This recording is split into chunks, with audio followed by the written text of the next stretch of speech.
Shalom, thầy thiên áo thiếu chị mai. Shalom. Các cha quý tín đồ họ song ti cho chúc phúc các ta sa amen. Ai con song ti chúc phúc các sự sẽ khai lại sẽ các lại con hallelujah. Ok, cảm謝上帝對大家安好，阿門。大家來開開心心來接耶穌上帝。大家吹木卡、吹電、吹爐上、吹阿妹啲都好，大家一條先來敬拜大家上帝，阿門。大家來接主耶穌上帝，大家來榮耀耶穌名字。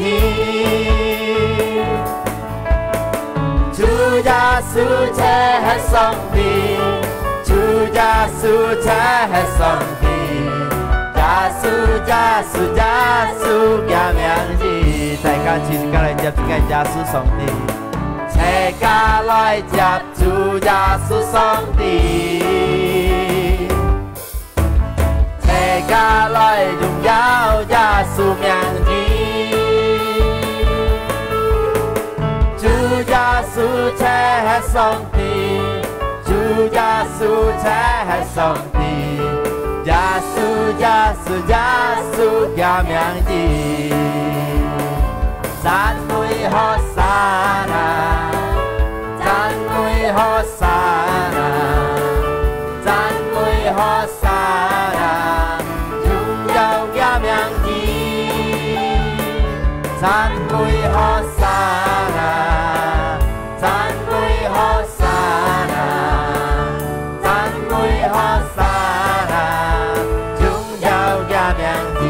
大家來接耶穌上帝，大家來接主耶穌上帝，大家來榮耀耶穌名字。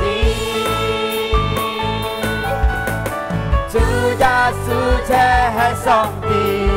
主耶穌才係上帝，耶穌嘅名字，大家來接耶穌上帝。大家來接主耶穌上帝，大家來榮耀耶穌名字。主耶穌才係上帝，主耶穌才係上帝，耶穌嘅名字，讚美何沙那。何沙那，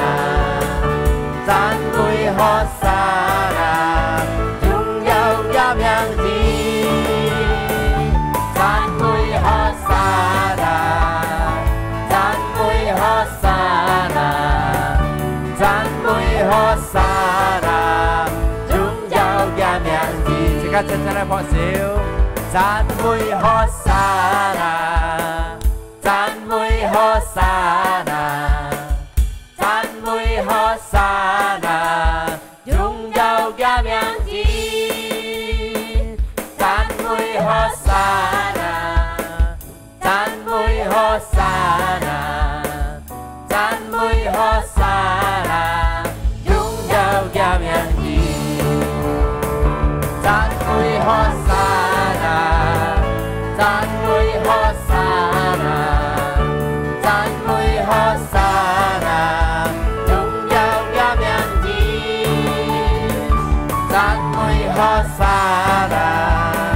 Tan vui Hosanna Tan vui Hosanna Dung dầu gia miang chi Dung dầu gia miang chi Dung dầu gia miang chi Hallelujah Xin ca Giê-xu song帝生嘅上帝 Amen xin ca齊齊嚟講因為Giê-xu上帝生嘅上帝 Hallelujah 大家是捧小歡xin ca Giê-xu上帝係相信xin ca信Giê-xu上帝嘅人要得救 Amen 上帝聖子Giê-xu嘅名字好愛，以前長愛，在十字架，在十字架，來擔我解罪，十月翻生，有見故意，耶穌很生，上帝來自，耶穌嘅名字，以至好。千強愛，一千強愛，在十字架，來擔我解罪，十月翻生，有見故意，耶穌很生，一輩一生，一輩一生，要受造該年紀，一輩一生。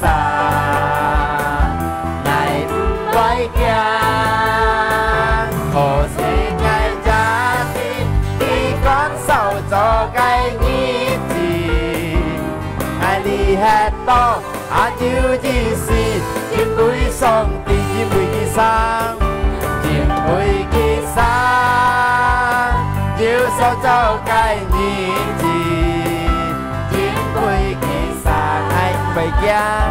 愛唔會驚。何時愛家的你感受咗該日子，愛你吃多，還要意思，因為上帝來自，耶穌嘅名字，以至可愛，一千強愛，一千強愛，在十字架。來擔我解罪，十月翻生，到見故熱，耶穌很生，大家齊齊笑起來，因為佢生，要受咗該日子，因為佢生，因為驚，因為驚，何時愛家的你感受咗該日子。你吃多，還要意思，因為上帝，因為佢生，因為佢生，要受咗該日子，因為佢生，愛唔會驚，何時愛家的你感受咗該日子，愛你吃多。還要意思，因為上帝自家真係破曉，因為佢生，要受咗該日子，因為佢生，愛唔會驚，可是愛家的，佢感受咗該日字，愛你係多，愛要的是，願會上帝，願會嘅生，願會嘅生，要手做計日子，願會嘅生，應被驚，亦唔被驚，可是愛家庭，佢講手做計日子。愛你係多，愛要的是，願會上帝。愛你係多，愛你係多，愛要的是，願會上帝。愛你係多，愛你係多，愛要的是，願會上帝。哈利路亞，耶穌上帝，感謝你主耶穌。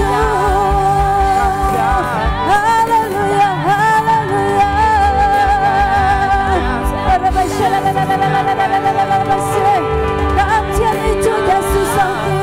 感謝你主耶穌上帝，哈利路亞，主耶穌，主耶穌，主耶穌，哈利路亞，哈拉巴謝，哈拉巴謝，哈利路亞，哈利路亞，感謝你主耶穌上帝。哈利路亞，一場弟兄姊妹啊，你又坐到上邊。哈利路亞，哈利路亞，愛到沙裏讚美你，愛到沙裏讚美你，愛到沙安息就你主耶穌。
上帝愛。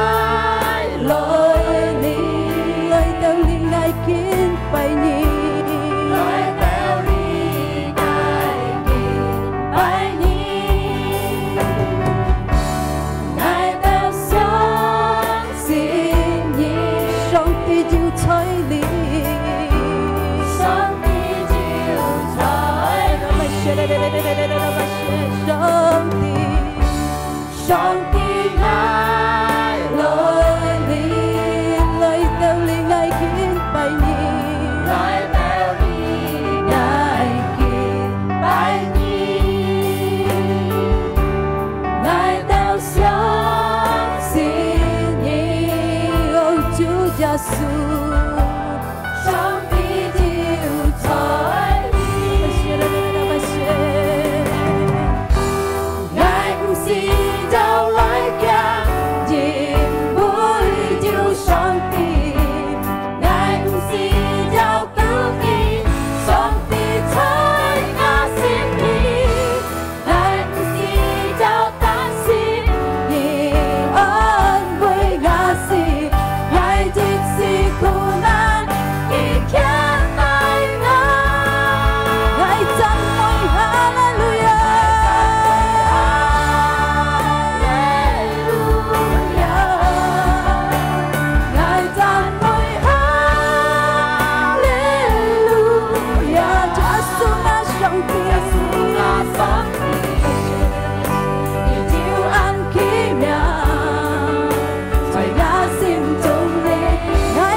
subscribe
baraya nama sanaya la baraya nama sanaya la bu. Ura baraya nama sanaya la bu. Hallelujah, Hallelujah. Giêsu song ti, cái tao lấy chặt quý nhi song ti, cái tao lấy lúc giàu nhà cái miếng gì, cảm謝你主耶穌，感謝你耶穌上帝。Inama karaya nama sanaya labu, sanaya la baraya la baraya la ba ba ba ba ba ba se. Ura baraya la baraya di di di di di di di di di di di. Se karaya la la la la la la la la la la la la la la bu. Inama raya nama sanaya labu. Se di di di di di di di di di di di di di di di. Se karaya la di di di di di di di di. Inama raya la di di di di di di di di di. Hallelujah, Hallelujah. La baraya la baraya la baraya la baraya la ba ba ba. Hallelujah, Hallelujah. Dịch sẽ cái cảm ơn, dịch sẽ cái lùng giàu tôi hay sung vinh chủ Giêsu.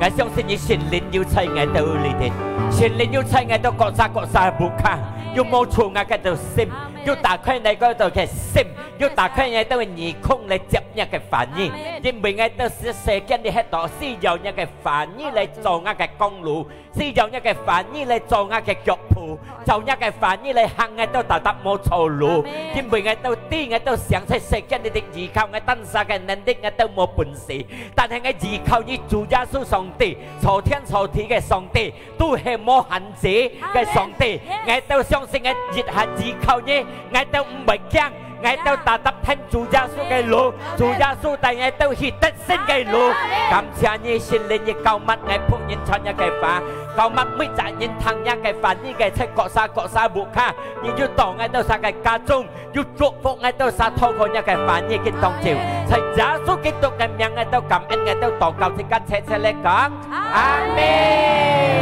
哈利路亞，破小本主耶穌，一強錯。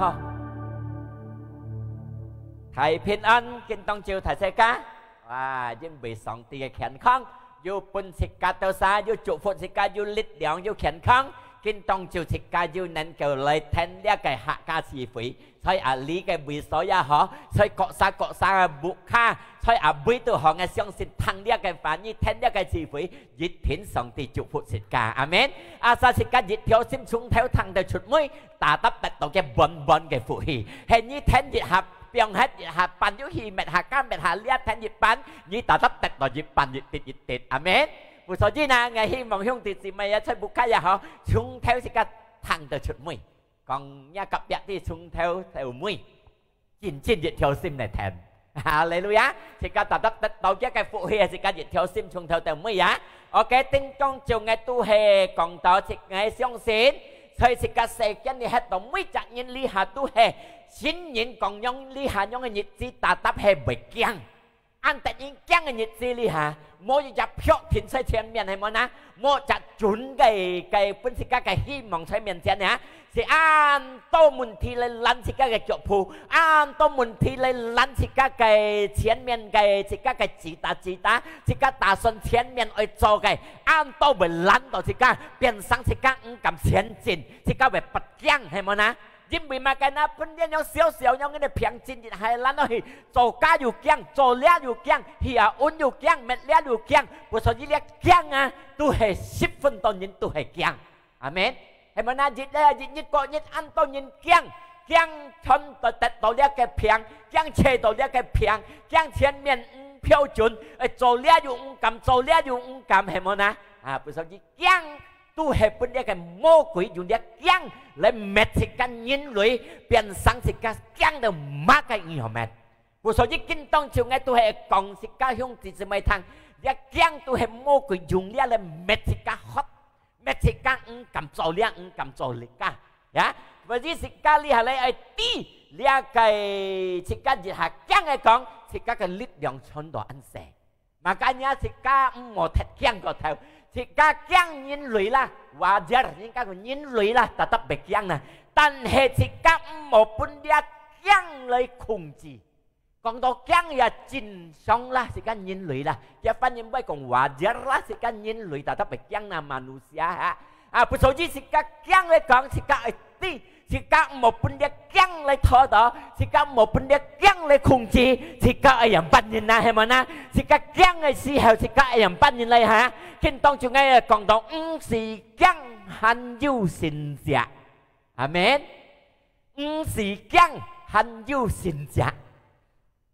Jangan takut. Masih ada mujizat. Si kiang hanyu sinja. Jika kiang嘅時候，jika yang panjina dijit, jika就係請上帝嘅幫持， mencari pertolongan Tuhan. Ya, jika kiang嘅講jika dijit 就係請上帝嚟幫持jika，請上帝嚟tolong jika. Amen. 所以世界下呢聖經主，所以呢 Josaphat 嘅幫熱下經嚟講，所以2 Tawari 20 ayat 1 si打開嘅聖經嚟講，所以呢個列推詞20thì dịch chết嚟講，呢個幫啲入幫啊，thằng tổ du dịch cái siêu sĩ đã du kẻ ban lấy tùy phù kỳ là chân chân tùy kỳ ha. Dia cái 2 Tawari 20 thì dịch dia cái jini buntu nyongin kong đó. Setelah itu Bani Moab dan Bani Ammon datang berperang melawan Josaphat. Dia licunin Moab licunin cả dia Ammon licunin lấy chân chân lấy tùy phù dia cái Josaphat bersama-sama sepasukan orang Meunim. Wah, hanya dipanjin berarti 2-3 panjin lấy chân chân tùy lia cái Josaphat cái bang ha, tùy cái cả ha. Xin kinh chủ lấy còn ha. Dia dari ju dia cái kiểu gì lấy còn cái ti suatu laskar yang besar ke tinyijat. Ya ayat 2, suatu laskar yang besar datang dari seberang laut Asin, piansa lấy dịch Thái Pan Kun lấy tùy phù, dịch Thái Pan an Thái Kun xin, an Thái Pan lấy tùy phù cái li pan ini ya. Di cái kok besar, suatu laskar yang besar berarti an Thái Pan này pin malah, berarti an Thái cái gì xin nó, ya, mese cái gì xin. Tan he xin kinh chủ mình chỉ kate lia cái Josaphat dịch kiang cái con tu he chín sang dân bị hành nhân lời á, suy dân cái gì chạm bong dân bị cả pan nhân chốt lại tùy phù kia, ta tập cái bài kiang, thì cái lấy con cái gì hạ kiang cái con Josaphat yang pan nhân 2 Tawari 20 thì 3 节, ya, dia lihat thời chỉ thì 3 节thì cái lấy con ya, 20 lihat thời chỉ 20 thì 3 节, Josaphat menjadi takut dia ke Josaphat dia bong kiang piansang kiang lalu mengambil keputusan mencari Tuhan dan heo kiang còn cái kiam ketin lấy chim song ti tamai na cái kiao cái chen ya mungkin bởi dù là kiang song ti nga an thai chín nhìn lấy tùy phù an thai pan trả chốt nhìn lấy tùy phù nga kiat ca mungkin cái nhong xe á tan he cái mẹ cái thao nè cái kiam chỉ chắc ketin lấy chim song ti ngay ai còn hung thì gì mày thằng li hà chỉ cái xe sao vì li hà rồi suy dân chỉ cái bạch kiang chỉ cái bạch bạch kiang lia kiang ca ngay ai còn hung thì gì mày thằng cái kiang thì gì最准cái gì chúa hệ lấy chim song ti những gì chim thật ra những chim kiang cái nhìn nén cái nhìn bông thì cái cái yêu hành gì cái món nén kêu bông thì cái đầu tiền bẩn amen cho nên Josaphat cái kiam thì cái tùy cái thiên phiêu thiên cái tùy phù leo cái chỗ phù cái kiam thì chặt cái thiên đấy chim song ti ya chim song ti yang mana ia menyerukan kisah theo cái nhìn mình lấy ngõ thân còn berpuasa ngõ thân này gì xí lại còn cái chín dịch theo sim lấy chim song ti ya chín dịch theo sim lấy chim song ti để cái chim song ti còn tầm mày na chín dịch theo sim lấy chim song ti thì dịch cái tu hè chín祷告sungguh berdoa kepada Tuhan ya chín祷告cả song ti chín bị tao ra cái祷告chín lại pun lại cả song ti lại còn song ti thằng nhá cái祷告amen thì cái dịch theo sim chín lại chim song ti lại祷告song ti thằng thì cái祷告khi bị做神接vẫn thì cả amen còn là thì cái còn lấy chim song ti lại còn nghe相信上帝要本嘅秘密是家講是家啲是家真正嘅挑心禱告，是家人班人嚟對付上帝咪講是家啲，佢咪安排咪是家，阿門。哈利路亞！阿薩是家熱挑心真正用功勤嚟簽，真正嚟簽嘅，你真正嚟禱告，上帝唔會講詐唔啲，但係要看顧是家，要支持是家，佢nhà ta跟嘅新家本是家，佢獻出嘅新家本是家，佢要插手本是家，對付呢個生死，對付呢個問題，阿門。呢個約沙法嘅真正今日熱心嚟禱告嚟簽上帝，講上帝啲真正熱挑心，勤用功嚟簽上帝，上帝做先接本嘅，阿門。哈利路亞！是家啲接係呢個接係呢經節講到啊，約沙法讓結果，雖然按多出人出嚟對付嘅結果佢咩讓，阿門。哈利路亞！啊，不錯之是家講之時，是家就係簽上帝，真正熱挑心嚟禱告。冇熱辦，阿門！冇試過禱告心量下冇答應，병hết啊！因為這個簽熱挑心嚟簽上帝嘅幫持，上帝答落獻嘅善者，我要熱計嘅見證，我要責見證有人熱責任啊，都係我親人啊，佢冇辦法行呢個世間，啲人叫跳路一做五張加做五毛，但係冇路了去了，識做生意又冇生意，乜嘅都冇了。但係佢隔籬講喺個房一啲，籬個冇人好依靠了，安樣嘅情況，你係樣人要啲 corona 情況，你係單向依靠上帝了。啊，佢都聽佢講佢單向依靠上帝，佢簽上帝嘅幫持，然後上帝幫持佢，阿門。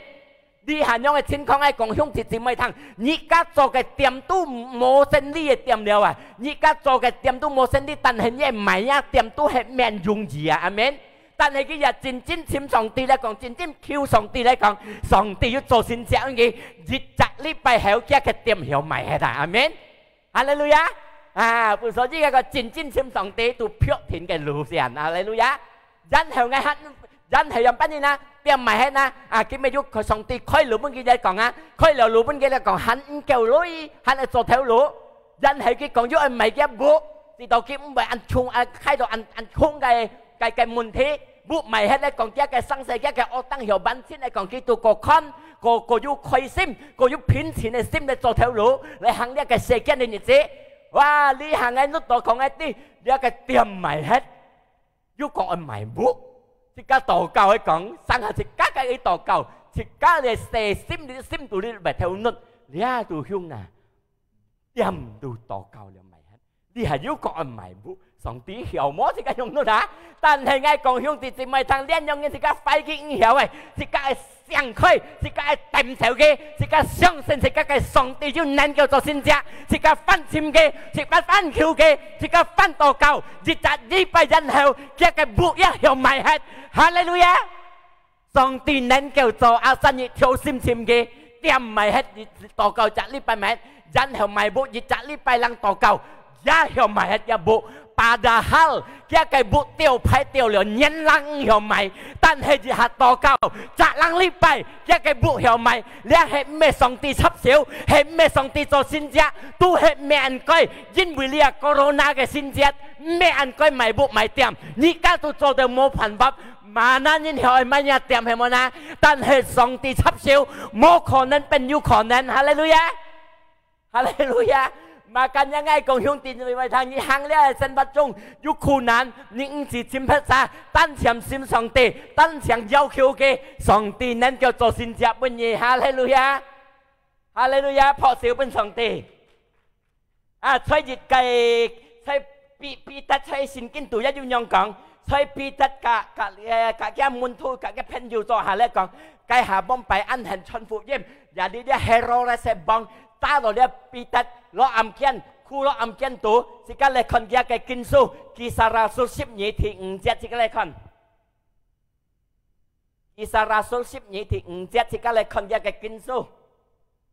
à kia cái kinh su yang còn đó demikian Petrus ditahan di dalam penjara dia ke Peter ditahan di penjara tu tetapi jemaat dengan tekun mendoakannya kepada Allah kia tahu muntu sintu dùng cung lấy祷告對於上帝，用cung嚟求上帝呀。然後人班講到啊，接下來講第六節兩講到， pada malam sebelum Herodes hendak menghadapkan kepada orang banyak mang yu pun hadap tonton như này không Petrus tidur kim nên kêu sợi mũ mà sát âm chén tụi hiểu sợi mũ ngày xong xin cái còn lo âm chén tà hành tụi mũ chú nhìn hiểu sợi mũ chú là Peter hiểu sợi mũ amen tại mà na cái khuyên tiền cả song ti cái nhìn cái thay song ti cái phong miền yêu xin giả Hallelujah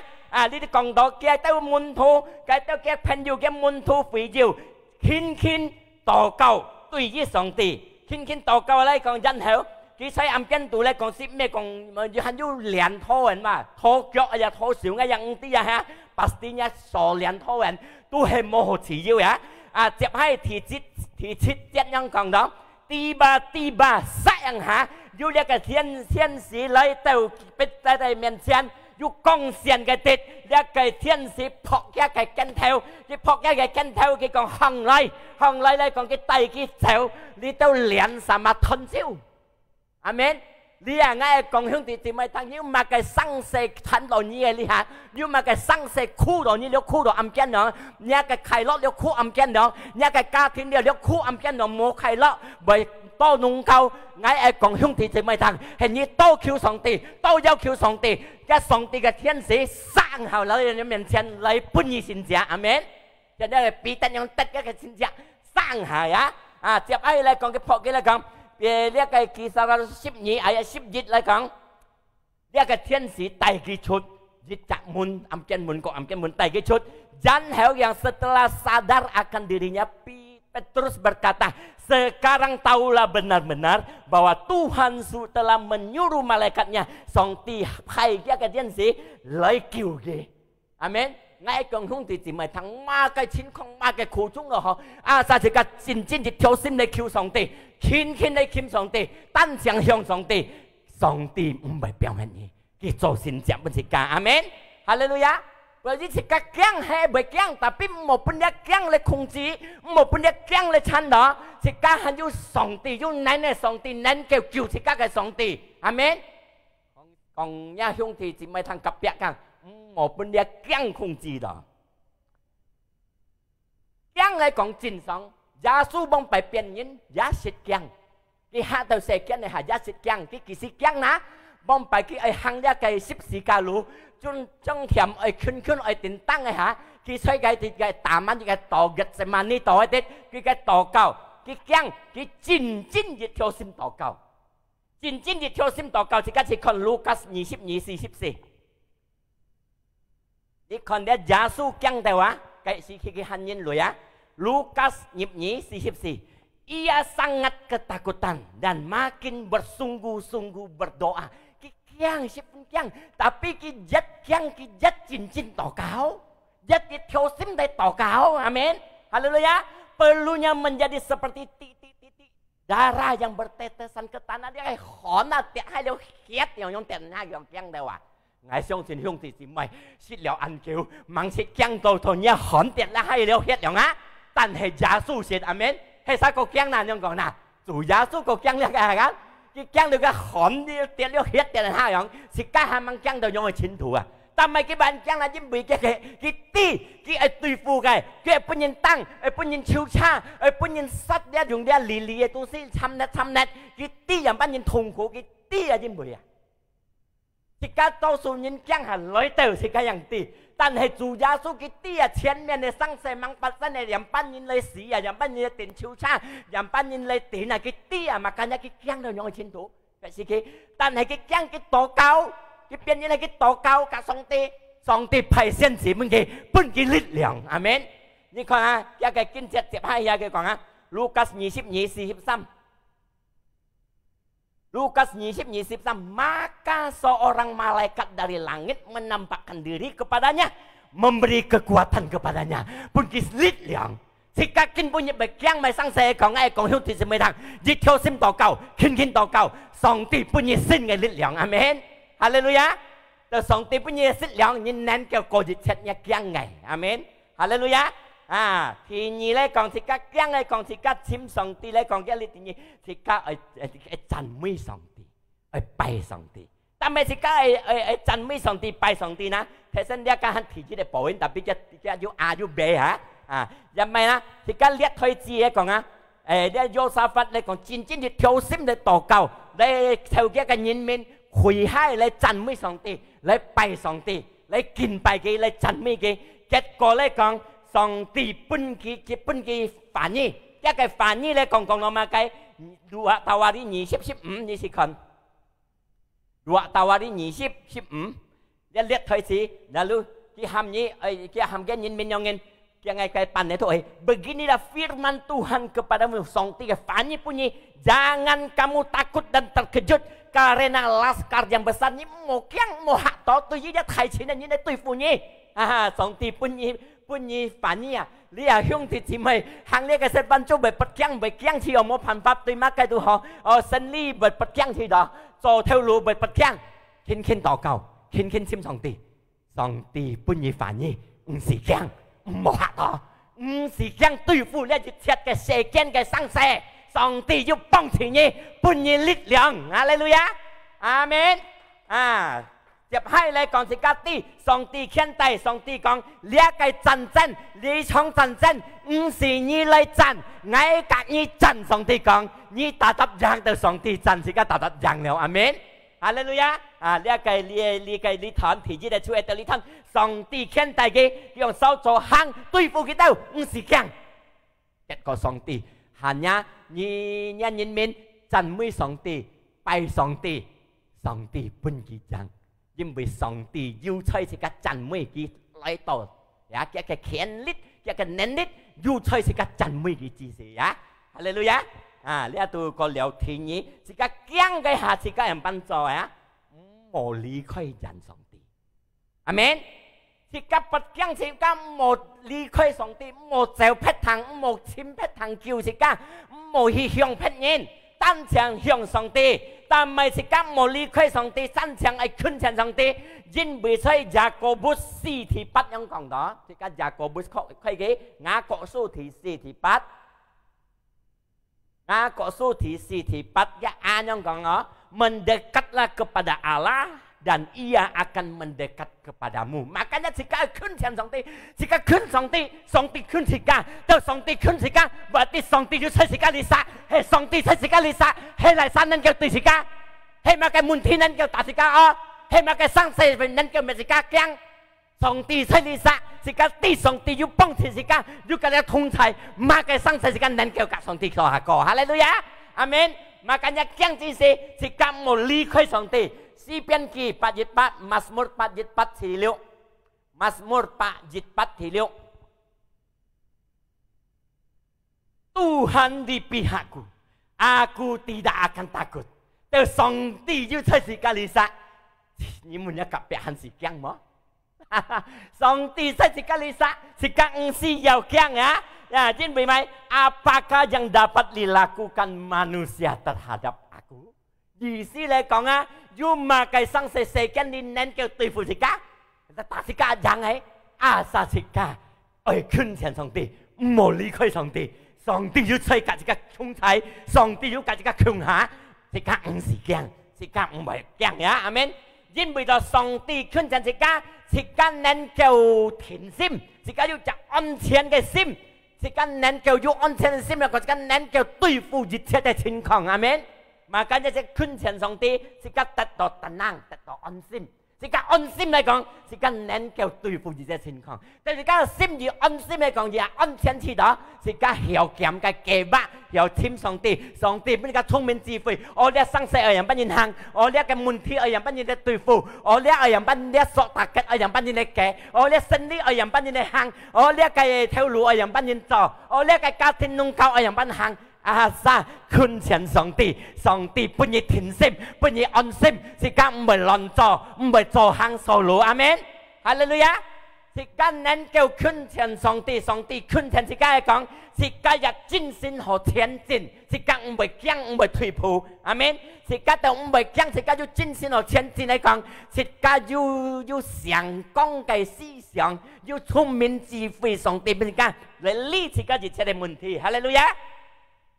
สิกาขึ้นเชียน2 ตีของ2 ตีสิกาโจฟุฮีปุ่นยินแต่ส自家要做福氣本人得，但係自家ขึ้น前上帝嚟講上帝，自家要做福氣本人得，人看到自家佢咩安多生死，佢咩安多問題，但係佢驚嘅講，佢唔係很安全，唔係安心，唔係讓人亂，唔係驚嘅本地驚嘅控制，自家做福氣本人得。人家看到，你ทำไมกี่แบบนี้你ทำไมอันเห็นคนนี้อยู่มุนที่อยู่สังเสสิการนั้นเกี่ยวกับกิเตยิ่งมึงอยู่สองตีอยู่สองตีเป็นไงลิดยังยิ่งมึงขึ้นสองตีอยู่กับไงทุ่งไทยสิการขอยิ่งของกิเตกินนั้นเกี่ยวตัดต่อจินเซนนั้นเกี่ยวตัดต่อลิดยังเท่ากับสิการ做福氣本人อาเมนฮาเลลูยาเรียกตัวให้สองตีอ้อยไงฮะสองตีอ้อยสิการยัง做สิการนั้นเกี่ยวต่อเก่าเป็นเกสิการนั้นเกี่ยวอันบุยเก透過自家試過嘅時間能夠自家可以講一趟，時間你嚟簽上帝，上帝能夠幫助你，神亦條心嚟簽上帝，上帝能夠跟你同齊，自家可以做見證本嘅，阿門，哈利路亞第三，自家講嚟講，自家愛人班人，jangan takut percaya saja，時間相信就好了，但係時間相信就好。Markus ที่nhịp dịch ai còn Markus ที่27 ya kayak fanyin banyak kong dah sesudah Yesus menyeberang lagi dengan perahu orang banyak berbondong-bondong datang mengerumuni dia sedang ia berada di tepi danau kộp cái phiền sắc lấy còn cho son kộp cái phiền sắc kêu thầy kiểu nhìn lấy bùi gì khi thấy cái tiết đà nâu xuân cái tiết đã có lihat cái tiap hai nyisip nyicet datanglah seorang kepala rumah ibadat bernama Jairus juga tali sintongnya theo untuk Jairus khi còn cái ti anakku perempuan sedang sakit ngakai meji kin phải hết khi còn Yesus ti hampir mati tăng tiết xì leo phải đâu ya datanglah kiranya letakkan tanganmu yang piongnya siu saja kai supaya ia selamat dan tetap hidup ya tang tit sihat dan hel Yesus tuhi lalu pergilah Yesus dengan orang itu orang banyak berbondong-bondong mengikut dia Anton nhìn giáp bình kêu thầy kiểu nhìn thấy này ghé ngay ai còn hung thì chỉ mấy tháng đi cái kỳ xa tôi còn đó Yesus ở hì kia ôn nhau nhưng bị kia mày tăng tit sihat đeo kinh pun nhá cái theo lù bởi tăng tiết sĩ thật mà thì đó nhá cái ca thiên cái khai lọ bởi tăng tiết sĩ thật mà nhá cái sinh lý bởi tăng tiết sĩ thật mà mỏ keng相信耶穌就好 Amen Hallelujah 自家真係你禱告夢見知道哈芒答應自家上帝因為耶穌愛去支持佢了行到半路嘅地要入梅自然拍一10年Yesus sen做cái sinh ra jadi dia cái môi trăng gì này pun cái tahan duy trì dia persen duy trì đầu dia persen dân hiểu chụp hay chẳng duy trì cái sự phổ不说这上thì cái mà cái theo lũ mà cái身份mà cái家庭tăng tiết gì hết cái khai心tăng tiết gì hết cái拼錢呀tăng tiết gì hết ngay共享支持mấy thằng你禱告按叫mang答應冇費心就禱告輕禱告虔誠嘅從呢Jairus lihat kepala rumah ibadat lihat theo tali xin thông nhân cái bun yêu cầu cái bun xin cái chính vì cái xin kinh đi còn đó một cái相信就好嚟到半路半啲拍一10年人爛到先支持你波呀接hai嚟講啊然後嚟講啊接hai một cái相信就係意思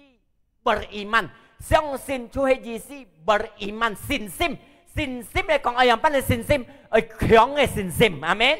是假如強嘅信心嚟講是假唔係交通是假如強嘅信心嚟講是假能夠打輸一切嘅問題是假如強嘅信心嚟講能夠對付一切嘅問題阿們makanya lihat Yesus講相信就好佢相信嚟講佢等到按照半路的定難以此呢個拍一12歲嚟講佢很在等因為佢要強嘅信心要真正嘅挑戰相信雖然等到按照哈芒來以此嘅咪佢本很強本很相信阿們哈利路亞本很相信jadi是假如強嘅信心是假能夠對付一切嘅痛苦阿們自家要強嘅信心，自家能夠看有希望在前面，阿們。自家強嘅信心，自家能夠得到看面前有長嘅路，mungkin冇可能會從我夾鋪了，拐掉了。自家能夠能看，用信心去看，將呢個佛子自己咪爭啲事喺度，結果嘅咪都係事實。事實嚟講，耶穌講冇相信就好了。你係一個快樂，mungkin事實了。mungkin 你係一個頭路之後，赤頭冇路了，事實了，冇路行了。你係一個勝利，可能也會知道冇路行了，買到冇勝利了，死路了。我愛講兄弟姊妹聽，本相信上帝，上帝能夠做本嘢先者，阿們。並強嘅一個信心，上帝能夠做先者本嘢，一個勝利是他的，上帝能夠俾你生，一個頭路冇行嘅，上帝能夠開路。一個家庭有問題，知道冇路行嘅，上帝能夠恢復咗一家庭，阿們，哈利路亞！啊，自家係本強嘅信心，自家人班人去傾聽上帝嘅反應，去傾思想上帝嘅反應，去傾就上帝嘅反應嚟去做，有啲自家係傾嚟去做反應去做，自家得到嘅力量，一切難嘅問題。上帝能夠看待自家個，自家能夠變得新嘅人。白朝本主耶穌，我唱呢舊kiếm舊故唱歌上來，呢個反應對到你輩子，自家唔是強，阿們，相信就好了。哈利路亞，相信就好了。啊，相信咩？阿郎嘅相信，你係全信。雖然看到冇希望，還係相信；看到事實了，還係相信；看到冇希望了，還係相信。前面有希望，前面有長嘅路，可以到了。哈利路亞！呀，自家嚟唱歌，讚美上帝。上帝愛來臨，來到你愛敬拜你。相信你，上帝就在你。對呀，上帝愛到他相信要在我嘅心中，愛到上帝要來講，因為愛到有上帝，愛到同在。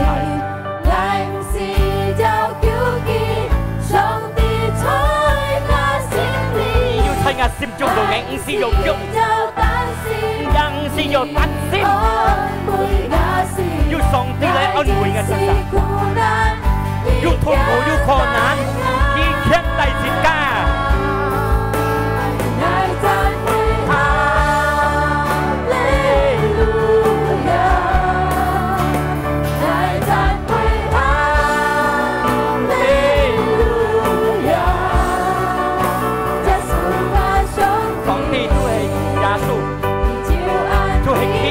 上帝能夠做一切嘅上帝，只要出自家嘅心中嚟讚美佢，讚美佢。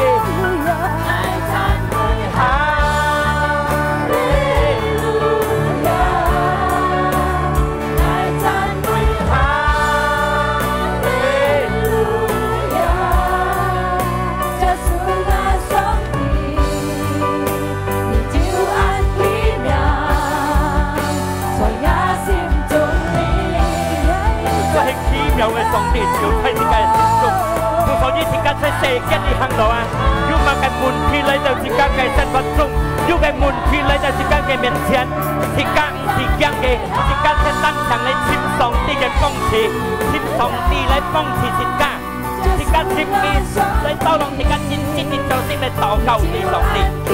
真真做心嚟讚美嘅，真做心嚟敬拜嘅。我戰爭對上帝，要生死去一圈上帝嘅名。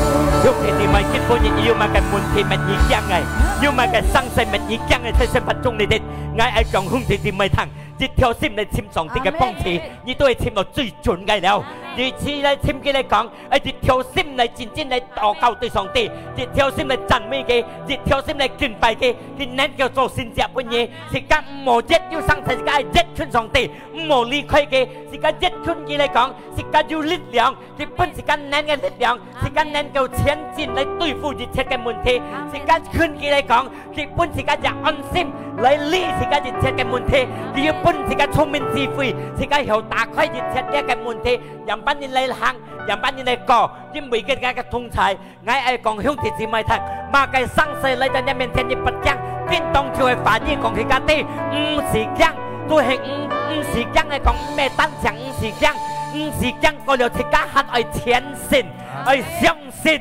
相信佢能夠開路俾自家呀就你自家人類看到冇希望了看到死路一條了看到冇天冇希望喺前面了但係在上帝嘅手中是他哋條路能夠讓你生是他冇希望嘅在上帝有希望啊撒一條心嚟簽嘅在耶穌基督嘅名你就撒簽嘅撒要發生在你嘅生活中上帝做善事不義的撒在耶穌基督你快喺度嘢呢你知道冇希望以後好了兩以後不當樣嘅平在耶穌基督嘅名能夠做善事不義一個平中當從今下都係愛好在耶穌基督一平好hết透過一個變相一個平好hết哈利路亞抱照本主耶穌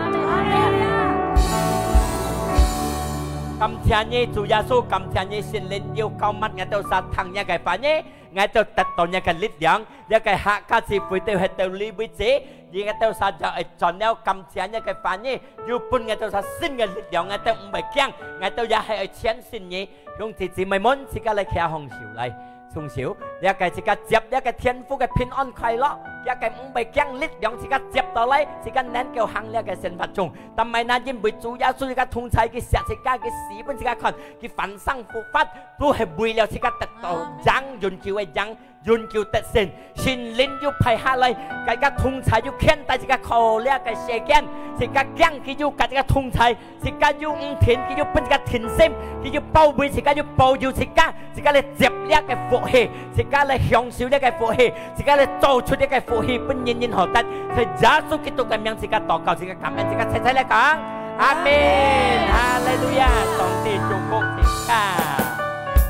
愛報告記得家下6點半要後生人聚會唔好變黑後生人出身個樣呢啲嘢唔好變黑過了收咗半兩年聚會要實現餐9點加6點記得要實現餐哎呀過了嚟晒兄弟姊妹要自由得福幫持呢一個自己嘅 online 嘅聚會可以變奉獻在นาตาเลีย嘅富強一啲嘢OK上帝祝福大家阿們